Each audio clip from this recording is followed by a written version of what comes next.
Bismillahirrahmanirrahim. Assalamualaikum warahmatullahi wabarakatuh. Alhamdulillah wassalatu wassalamu ala Rasulillah wa ala alihi wa sahbihi wa man wala la haula wala quwata illa billah. Baik, kita akan bahas tentang konsep akidah dalam Islam. Ya. Konsep akidah dalam Islam yang akan kita bahas yaitu berkaitan dengan beberapa hal. Pertama tentang pengertian akidah, kemudian ruang lingkup pembahasan akidah, kemudian sumber dan fungsi akidah, kemudian prinsip-prinsip akidah Islam. Pengertian akidah dari kata aqada yaqidu, aqdan aqidatan, yang berarti simpul, ikatan, perjanjian dan kokoh. Ya. Akad. Biasanya kalau ada akad nikah, ya, orang yang mengadakan akad nikah itu ya membuat ikatan perjanjian untuk hidup bersama, ya. Akad jual beli yang mengikat antara penjual dan pembeli. Sedangkan akidah yang berarti keyakinan memiliki relevansi dengan akdan, yaitu berupa keyakinan yang tersimpul kokoh di dalam hati, bersifat mengikat dan mengandung perjanjian. Ada banyak pengertian akidah secara istilah yang dijelaskan oleh beberapa ulama, ya. Kita ambil satunya saja dari Syekh Hasan Al-Banna. Akidah itu adalah sesuatu yang diharuskan hati membenarkannya sehingga menjadi ketentraman jiwa yang menjadikan satu kepercayaan, keyakinan bersih dari kebimbangan dan keraguan. Jadi akidah itu adalah sesuatu yang hati membenarkannya dan itu menjadi ketentraman dalam jiwa, ya. Menjadi satu keyakinan, kepercayaan yang bersih dari keraguan. Contohnya tentang akidah Islam itu tentang misalnya surga neraka. Kita itu hati itu membenarkan adanya surga dan neraka. Itu menjadi tentram dalam jiwa. Maksudnya kalau saya masuk Islam, kita mengamalkan ajaran Islam, akan masuk surga. Itu kan membuat hati kita tentram. Ya. Sementara kalau orang yang nggak punya agama, nggak punya keyakinan, dia setelah hidup mau kemana nggak tahu, nggak bisa tentram, ya. Yang menjadikan itu suatu kepercayaan, keyakinan, itu menjadi keyakinan, ya. Surga neraka itu ada, ya, hari kebangkitan ada. Bersih dari kebimbangan dan keraguan. Jadi keyakinannya itu mantap, tidak ada keraguan. Apa ya surga ada apa enggak, ya? Nggak tahu, ya. Itu, ya, jangan sampai ada kita timbul keraguan tentang apalagi tentang rukun iman, ya, adanya Allah, adanya malaikat, adanya nabi rasul, adanya kitab. Rukun iman itu ya semestinya harus kita yakini sebenar mungkin, ya, jangan sampai ada keraguan sedikit. Dari pengertian yang lainnya ya hampir sama, intinya pada keyakinan dalam hati, ya, tentang akidah itu. Kemudian istilah lain dari akidah ada namanya iman. Iman itu adalah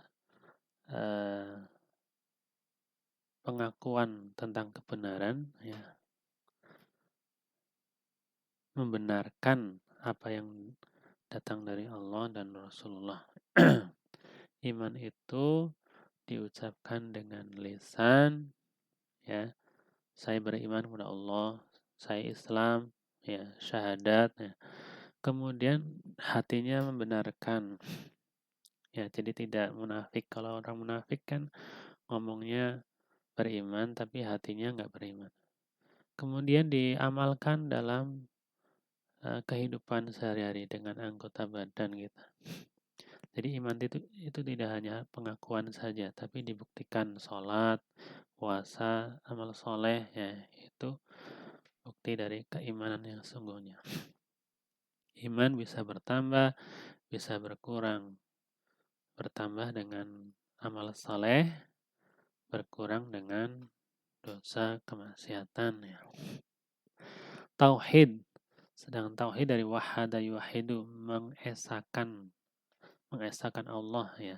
Artinya kita benar-benar menyembah Allah semata, ya, tidak menyekutukan Allah. Semua nabi sebelum Nabi Muhammad dan Nabi Muhammad sendiri, semuanya itu nabi dan rasul mengajarkan tentang tauhid, ya. Semuanya disuruh untuk menyembah Allah SWT saja, tidak boleh menyekutukannya. Itu inti ajaran Nabi dan Rasul, semuanya adalah mengajarkan tauhid, ya. Semuanya mengajarkan Islam, hanya menyembah kepada Allah.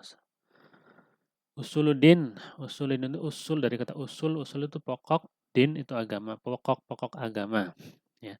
Jadi akidah itu ya pokok-pokok agama, tentang keyakinan tentang keimanan, tauhid, ya. Itu adalah pokok agama. Jadi semua ulama sepakat tentang usuluddin, hal yang pokok, hal yang mendasar. Adapun masalah cabang-cabang yang bukan pokok itu ada perbedaan. Misalnya dalam ibadah ada yang pakai kunut, ada yang nggak pakai kunut. Itu bukan masalah pokok, ya. Itu nggak masalah. Ya, tapi kalau masalah pokok ini nggak boleh ada perbedaan, ya. Jangan sampai ada yang meyakini ada nabi setelah Nabi Muhammad, ya, nggak ada. Nabi Muhammad dan nabi terakhir. Ini perkara pokok, nggak boleh diperselisihkan, ya. Kalau ada yang menyelisih hal itu, ya dia jelas menyimpang. Kemudian kitab itu yang terakhir ya kitab Al-Quran. Kalau ada yang mengakui ada kitab setelah Al-Quran, ya itu jelas menyimpang, ya. Karena masalah pokok usuluddin, ya. Kitab-kitab tentang Nabi dan Rasul, ya. Pokoknya hal-hal yang pokok dalam agama ini tidak boleh ada perbedaan, ya. Semuanya ulama sepakat dalam hal pokok agama. Adapun dalam hal yang bukan pokok, cabang, ya, masalah-masalah furu', masalah-masalah cabang, misalnya dalam hal ibadah itu tidak masalah, ya. Ada yang pakai kunut, ada yang tidak pakai kunut, nggak masalah. Ada yang pakai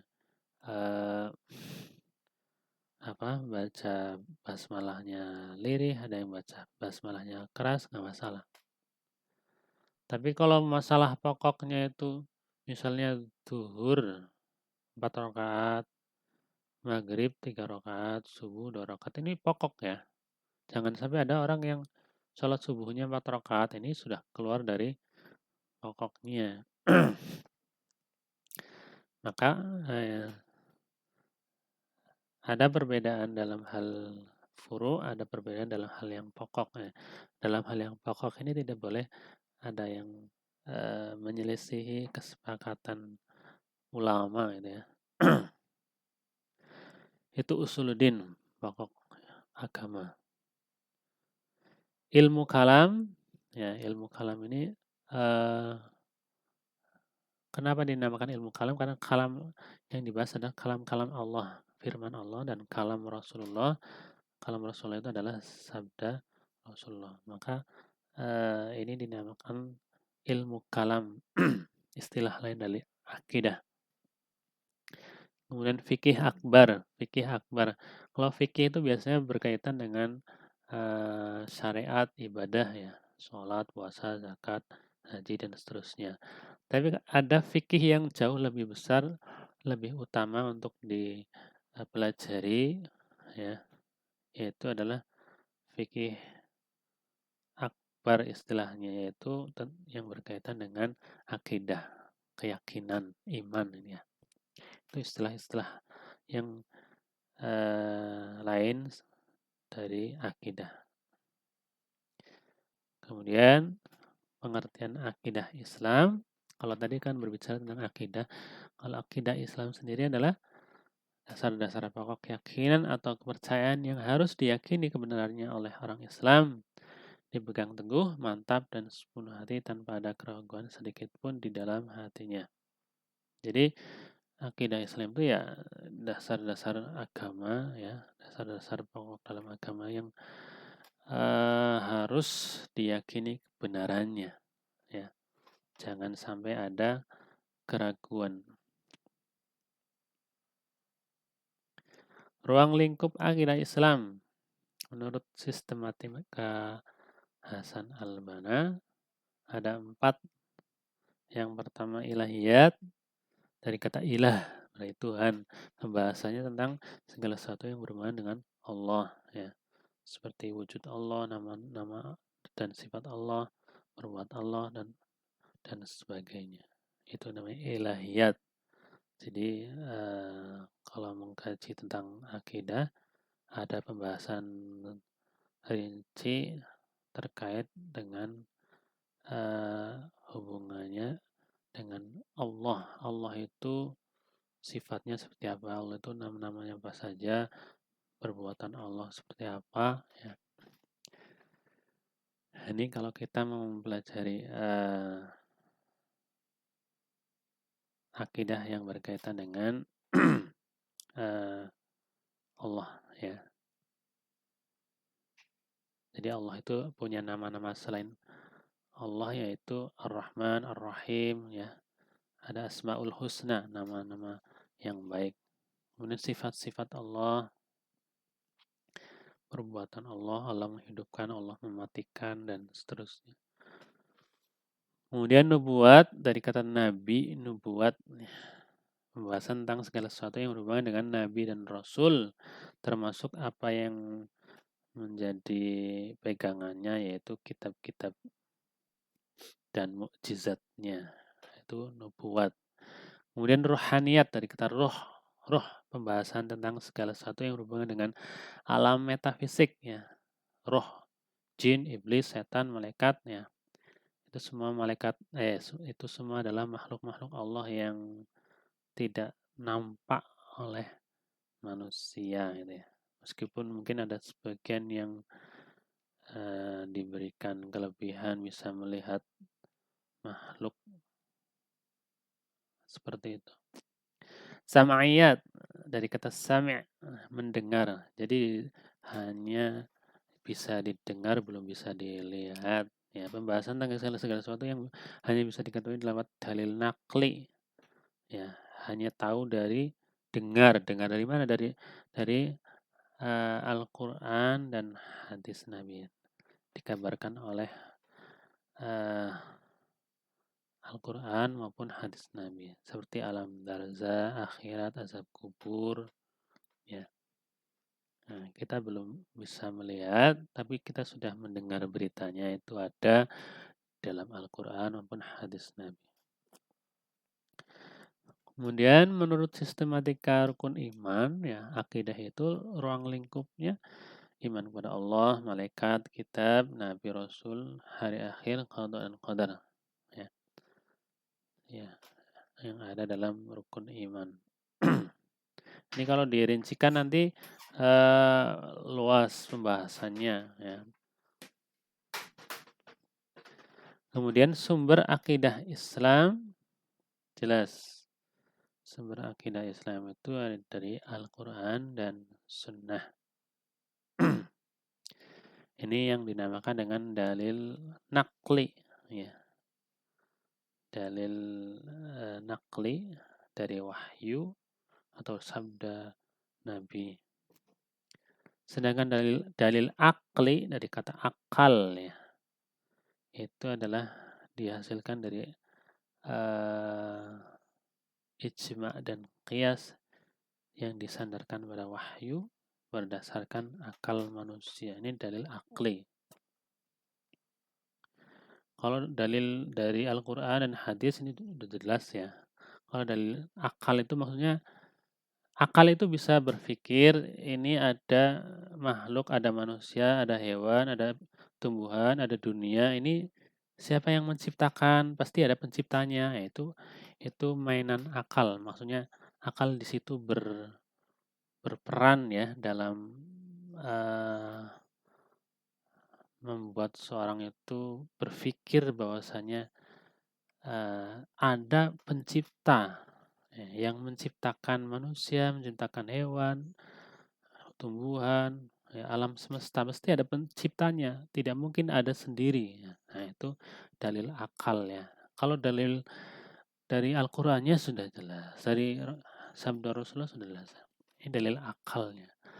Ini kadang orang-orang ateis, orang yang tidak percaya adanya Tuhan, orang yang tidak percaya adanya agama, tidak mau percaya dengan adanya kitab ya, wahyu ya.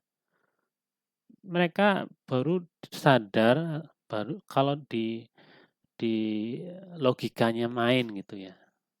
Dijawab dengan logika. Nah, ini kalau pembahasan kayak gini banyak di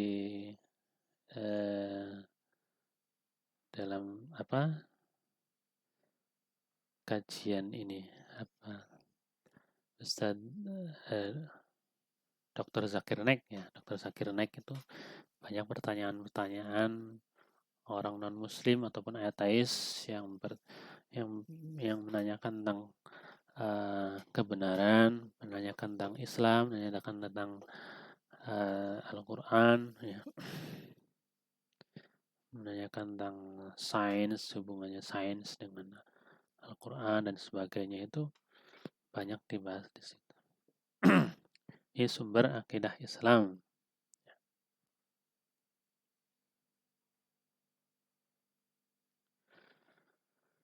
Fungsi dan urgensi akidah Islam.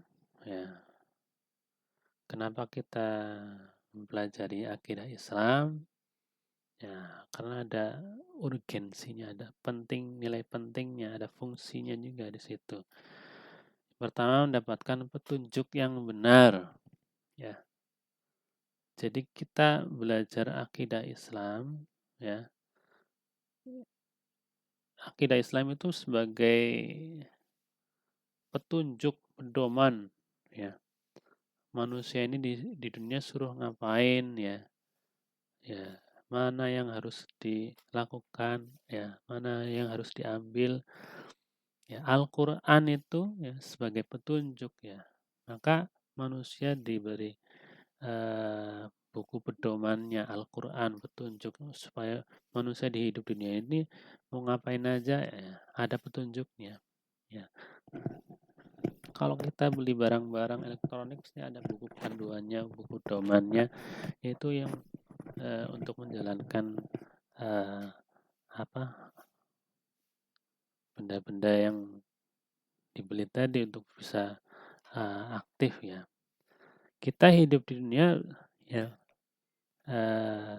mau disuruh ngapain ya ada petunjuknya dalam Al-Quran. Seperti wa ma khalaqtul jinna wal insa illa liya'budun, tidaklah aku ciptakan jin dan manusia melainkan untuk beribadah ya. Jadi manusia itu diciptakan untuk beribadah. Bisa beribadah dalam artian ibadah mahdhah ataupun ibadah ghairu mahdhah. Jadi kalau kita belajar akidah Islam ya, pentingnya itu ya kita mendapatkan petunjuk yang benar ya. Jadi tidak salah arah ya.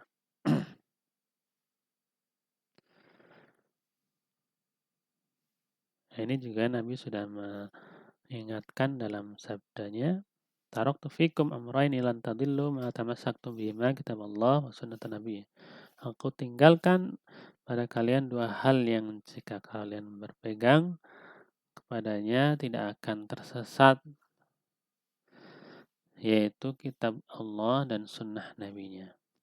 Ya, jadi Al-Quran dan sunnah jaminan keselamatan hidup, baik di dunia maupun di akhirat. Ini udah ada pedomannya, udah ada petunjuknya manusia hidup di dunia itu. Membebaskan manusia dari penghambaan kepada selain Allah. Ya.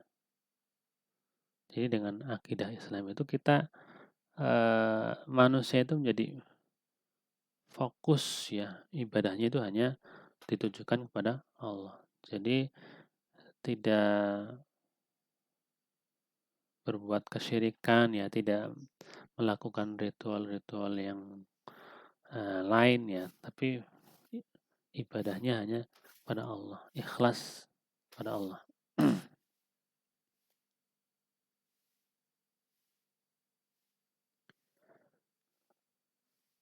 Makanya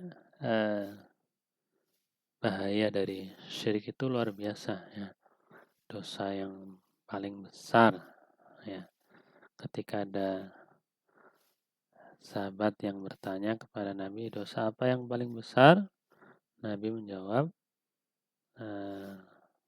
engkau menyekutukan Allah padahal dia yang telah menciptakanmu.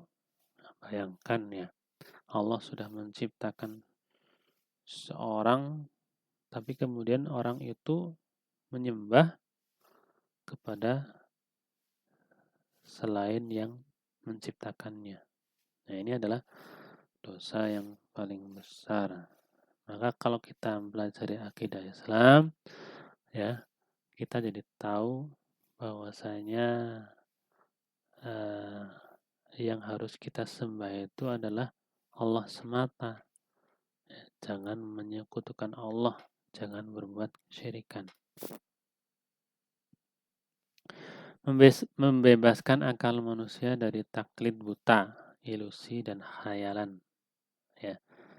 Jadi masyarakat kita itu masih ada yang mengikuti budaya ataupun ritual dari nenek moyangnya terdahulu. Ada yang masih mempraktekkan ritual-ritual sesajen ataupun yang lainnya ya. Jadi peninggalan nenek moyangnya karena agamanya sebelum Islam itu mungkin agamanya adalah Buddha ataupun Hindu. Jadi dengan mempelajari akidah Islam itu kita menjadi ibadahnya murni ya, hanya apa yang Allah perintahkan dan apa yang Rasulullah perintahkan. Jadi fokus saja ibadahnya pada apa yang Allah perintahkan dan Rasulullah perintahkan. Jadi tidak beribadah dengan ibadah nenek moyangnya gitu ya. Maka jangan menyampurkan keburukan dengan kebaikan. Jangan campur adukan kebenaran dengan kebatilan. Wala talbisul haqqa bil batil. Ya. Jangan campur adukan kebenaran dengan kebatilan. Ada orang sholat tapi pergi ke dukun. Ada orang sholat tapi masih melakukan ritual sesajen. Ini mencampur adukan antara kebenaran dan kebatilan. Akidah sebagai dasar bangunan syariat. Ya. Jadi akidah itu dasarnya, pondasinya. Ya. Maka ketika seorang berbuat kebaikan yang tidak dilandasi dengan iman, ya, maka amalannya sia-sia. Ya.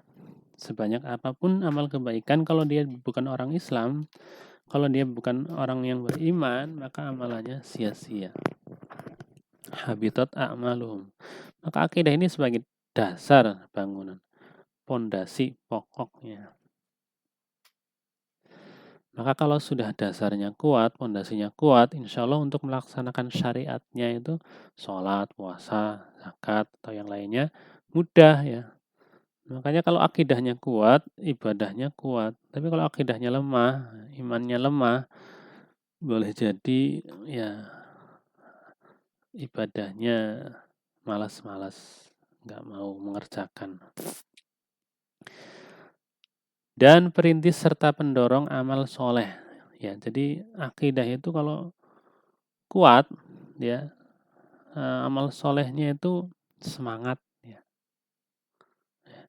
Fastabiqul khairat. Ya. Tapi kalau akidahnya lemah, imannya lemah, untuk beramal soleh itu juga malas-malas. Ini kalau digambarkan sebagai pohon ya, akidah itu sebagai akarnya ya, yang kuat mendasar dalam tanah ya. Kemudian asas ibadah yang pokoknya ini adalah batangnya yang kuat. Kemudian ada ibadah yang sunnah. Kemudian buahnya adalah akhlak. Jadi kalau ada akidahnya kuat, melaksanakan ibadah 5 waktunya rajin, ibadah sunatnya juga rajin, kemudian dia memiliki akhlak yang baik. Sebagai spirit untuk perbaikan dan pendisiplinan perilaku dan akhlak seorang muslim. Ya. Jadi kalau orang punya akidah yang kuat, dia akan berusaha untuk berbuat baik kepada siapapun, ya, kepada orang tua, teman, tetangga, ya, bahkan kepada orang non Muslim pun berbuat baik. Karena Nabi diutus untuk menjadi rahmat bagi seluruh alam. Wa ma arsalnaka illa rahmatan lil alamin. Jadi mendorong seorang itu untuk berperilaku baik, punya akhlak yang baik. Ya. Karena dia yakin bahwa dengan akhlak yang baik akan dicintai oleh Allah, akan mendapatkan pahala dari Allah, ya, akan mendapatkan surga dari Allah SWT. Nabi juga mengingatkan dalam sabdanya, la yu'minu ahadukum hatta yuhibba li akhihi ma yuhibbu li nafsihi. Tidak beriman salah satu dari kalian hingga mencintai saudaranya sebagaimana ia mencintai dirinya sendiri. Jadi kalau dia punya pemahaman agama yang bagus, ya, dia sadar betul bahwa dengan menyenangkan orang lain, ya, berbuat baik kepada orang lain, itu sebagai bukti kita itu melaksanakan perintah Allah, perintah Rasulullah. Setiap kebaikan adalah sedekah. Rasulullah bersabda, kullu ma'rufin sedekah. Setiap kebaikan adalah sedekah. Jadi kalau dia punya akidah yang kuat, pemahaman agama yang baik, dia akan semangat untuk berbuat kebaikan. Karena setiap kebaikan itu dinilai pahala oleh Allah sebagai sedekah. Mendapatkan ketenangan hidup. Kalau orang punya akidah yang kuat, ya, akidah Islam yang kuat, menjalani hidup ini dengan tenang, ya. Ala bidzikrillah tatma'innul qulub. Hanya dengan mengingat Allah itu menjadi tenang, ya. Jadi misalkan ada musibah, ingat Allah. Allah akan memberikan pahala bagi orang yang sabar. Jadi sabar. Allah akan memberikan jalan keluar. Allah akan memberikan setelah kesulitan ada kemudahan. Allah tidak akan membebani hambanya di luar kemampuannya. Ya, jadi menjalani hidup ini dengan tenang, ya. Diberikan rezeki sedikit, bersyukur. Banyak, bersyukur. Diberikan ujian, cobaan, sabar. Jadi hidupnya tenang. Ya. Ada virus corona, COVID-19, ya jalani dengan tenang. Yang penting sudah berusaha pakai masker, jaga jarak, ya, cuci tangan. Adapun kalau ada yang terkena positif, ya dijalani saja, terima saja. Semua itu adalah takdir dari Allah SWT. Jadi mendapatkan ketenangan hidup. Tidak mudah terpengaruh dengan dunia yang sifatnya sementara. Ya. Wa mal hayatud dunya illa mata'ul ghurur. Kehidupan dunia itu tidak lain hanyalah kesenangan yang menipu. Ya. Jadi kalau punya akidah yang kuat, akidah Islam yang kuat, dia paham bahwa kesenangan di dunia sementara.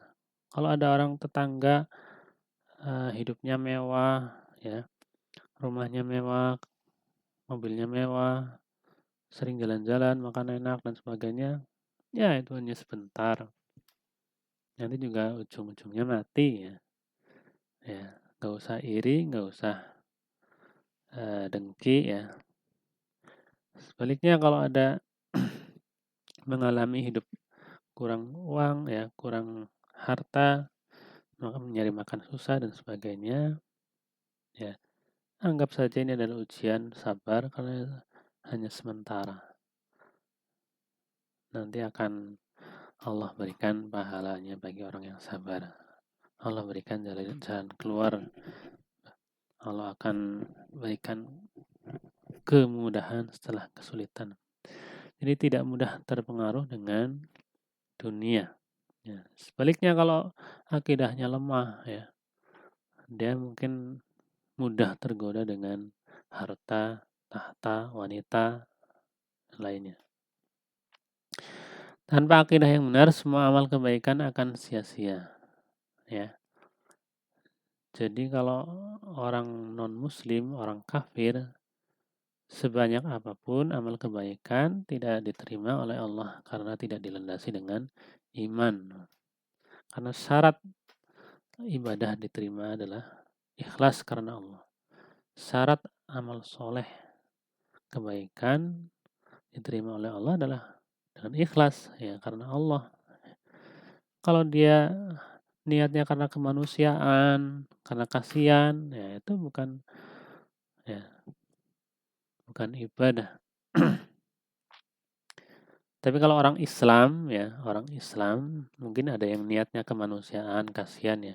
Tapi karena dia Islam, segala kebaikan amalnya insya Allah diterima oleh Allah. Tapi orang non Muslim, kalau niatnya baik, berbuat baik, semuanya sia-sia.